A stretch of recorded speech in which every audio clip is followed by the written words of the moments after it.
할렐루야. 오늘은 민수기 22장 31절에서 35절 말씀입니다. 그때 여호와께서 발람의 눈을 밝히시매 여호와의 사자가 손에 칼을 빼들고 길에 선 것을 그가 보고 머리를 숙이고 엎드리니 여호와의 사자가 그에게 이르되 너는 어찌하여 내 나귀를 이같이 3번 때렸느냐. 보라, 내 앞에서 내 길이 사악하므로 내가 너를 막으려고 나왔더니 나귀가 나를 보고 이같이 3번을 돌이켜 내 앞에서 피하였느니라. 나귀가 만일 돌이켜 나를 피하지 아니하였다면 내가 벌써 너를 죽이고 나귀는 살렸으리라. 발람이 여호와의 사자에게 말하되 내가 범죄하였나이다. 당신이 나를 막으려고 길에 서신 줄을 내가 알지 못하였나이다.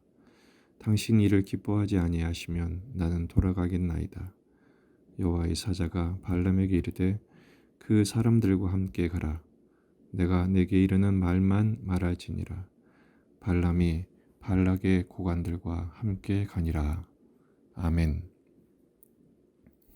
본문에 계시된 주님은 어떤 분이신가? 본능을 이기고 사명에 순종하기를 원하십니다. 31절에서 발락의 신하들을 따라가려던 발람에게 여호와의 사자가 나타나서 손에 칼을 들고 경고를 합니다. 그러자 발람이 그를 보고 머리를 숙이고 엎드리죠. 32절에서 여호와의 사자가 말합니다. 너는 어찌하여 내 나귀를 이같이 3번 때렸느냐. 보라, 내 앞에서 내 길이 사악하므로 내가 너를 막으려고 나왔더니 나귀가 나를 보고 3번을 돌이켜 내 앞에서 피했다. 만약에 나귀가 돌이키지 않았다면 너를 죽이고 나귀는 살렸을 것이다. 이렇게 말합니다. 그러자 발람이 내가 범죄했습니다.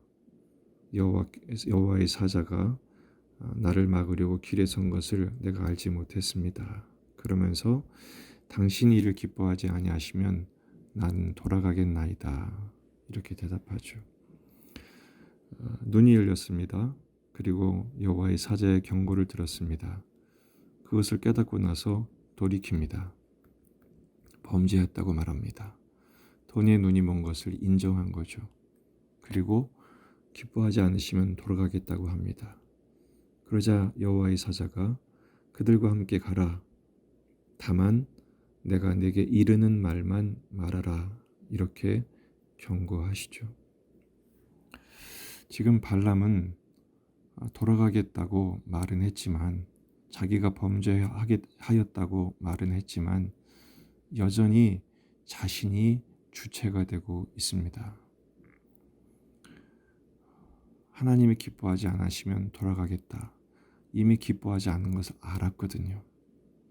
그 주제를 알고 자신의 실체를 알고 엎드려야 했습니다. 마가복음 7장 21절 22절 속에서 곧 사람의 마음에서 나오는 것은 악한 생각 곧 음란과 도둑질과 살인과 간음과 탐욕과 악독과 속임과 음탕과 질투와 비방과 교만과 우매함 뿐이라고 말씀하고 있습니다. 여호와의 사자가 이제 그들과 가라 이렇게 허용을 한 것처럼 보입니다. 하지만 사실은 어디 그럼 네 맘대로 해봐라 라는 것이죠. 발람은 냉큼 발락의 고관들과 따라갑니다. 그의 본심을 속이지 못한 것이죠. 오늘 말씀을 통해서 우리에게 주시는 교훈은 2가지입니다. 첫째, 길이 아니면 가지를 말아야 합니다. 발람은 자신의 돈에 눈이 먼 탐욕에 붙들린 자신을 인정하고 엎드려 도움을 구했어야 했습니다. 왜냐하면 그는 선지자임에도 불구하고 나귀도 보았던 여호와의 사자를 보지 못할 만큼 눈이 멀었기 때문입니다. 베드로 후서 2장 15절 16절에서는 발람을 이렇게 평가합니다. 그들이 바른 길을 떠나 미혹되어 부올의 아들 발람의 길을 따르는도다. 그는 불의의 삭을 사랑하다가 자기의 불법으로 말미암아 책망을 받되 말하지 못하는 나귀가 사람의 소리로 말하여 이 선지자의 미친 행동을 저지하였느니라. 선지자가 미쳤다고 말합니다. 돈에 미친 것이죠. 욕심에 미친 것입니다. 여호와의 사자가 말하죠. 너를 막으려고 왔다. 네 길이 사악하다. 그랬다면 발람은 자기가 이미 붙들렸던 사실을 인정하고 하나님의 뜻이 아니면 가지 않기로 결단했어야 했습니다. 나귀를 통해서 막으셨죠. 그 막으실 때 멈출 수 있는 것도 용기입니다. 복 있는 사람은 죄인의 길로 가지 않는 것입니다. 우리는 수많은 순간 죄인의 길로 가면서 막아달라고 기도합니다. 가면서 막아달라고 기도하는 것이 아니라 멈추고 기도해야 합니다. 길이 아니면 가지를 말아야 합니다. 두 번째, 본능에 굴복하지 말아야 합니다. 발람은 돈에 미친 사람이었습니다. 불의의 삭슬 사랑하다가 불법으로 말미암아 책망을 받는 사람이 대명사죠. 우리 인생은 돈과 명예, 정욕, 탐심의 쓴뿌리에 항상 유혹을 받는 연약한 존재입니다.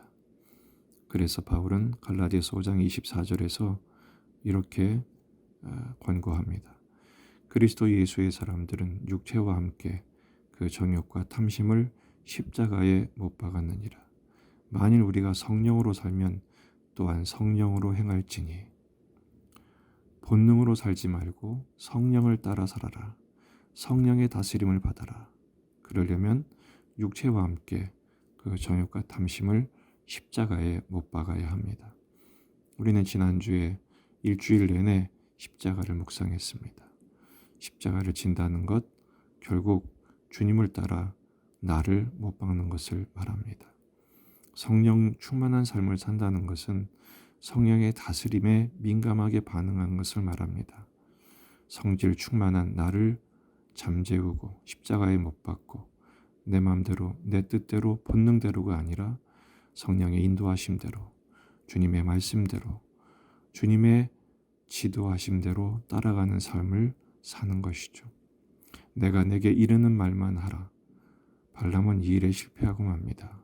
왜 그러죠?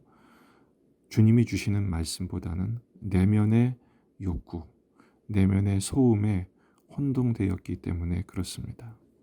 항상 사탄은 우리로 하여금 합리화를 시키게 만듭니다. 주님의 말씀대로가 아니라 그때의 상황, 그리고 그럴 수밖에 없는 현실, 여기에 자꾸 합리화 전략에 휘말리게 되죠. 잠수함을 타는 병사들 중에 가장 중요한 사람이 있습니다. 청음사입니다. 수많은 소리 중에서 이게 아군의 잠수함인지 적군의 잠수함인지 이게 동물의 소리인지 고래의 소리인지 아니면 구축함의 소리인지를 명확하게 식별해내죠. 우리는 항상 이게 하나님의 말씀인지 내면의 본능의 충동인지 식별해내어야 합니다. 성령의 감동인지 내 감정의 발동인지 구별해내어야 합니다. 그 기준은 하나님의 말씀입니다. 오늘 하루 종일 많은 사람의 소리를 듣게 될 것입니다. 또 순간순간 본능의 충동이 솟구쳐 올라올 것입니다. 또 그때마다 성령께서 우리에게 말씀하실 것입니다. 귀를 기울여야 합니다. 귀가 가려워서 다른 사람들의 말을 듣는 데는 귀가 박지만 하나님의 말씀을 듣는 일, 성령의 감동하심에 집중하는 일에는 우리의 귀가 막힐 때가 참 많습니다.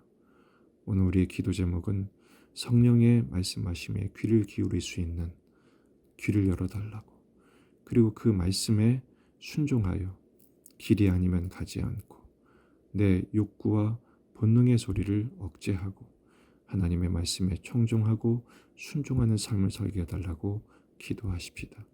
그리고 시시각각 성령님께 묻고 주님의 뜻이 맞는지 주님의 길이 맞는지 확인하며 돌다리도 두드리는 마음으로 순간순간 주님과 함께 동행하고 대화하고 교제하며 인도하심에 순종하는 복된 한 날이 되시기를 주의 이름으로 축원합니다.